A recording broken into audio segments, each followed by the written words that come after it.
சின்ன சேனல், எதா இருந்தாலும் அது கொஞ்சம் ஆதரவு கொடுங்க. கொஞ்சமா எண்ணெய் சேர்த்துக்கிறோம். வெங்காயம் போட்டுக்கிறோம்.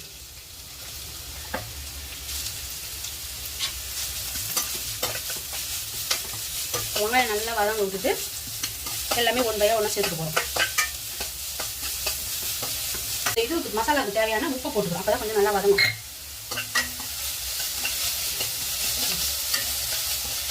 பூண்டு பேஸ்ட்டு போட போகிறோம். இப்போது கொத்தமல்லி, உருளைக்கிழங்கு, பட்டாணி போட்டு நம்ம ஊற வச்ச ப்ரெட்டு இப்போ நம்ம மசாலா கலக்கி வச்சுருக்கோம். எல்லா காரணம் இந்தமாரி மிக்சியில் போட்டு பொடி பண்ணி எடுத்துக்கோங்க.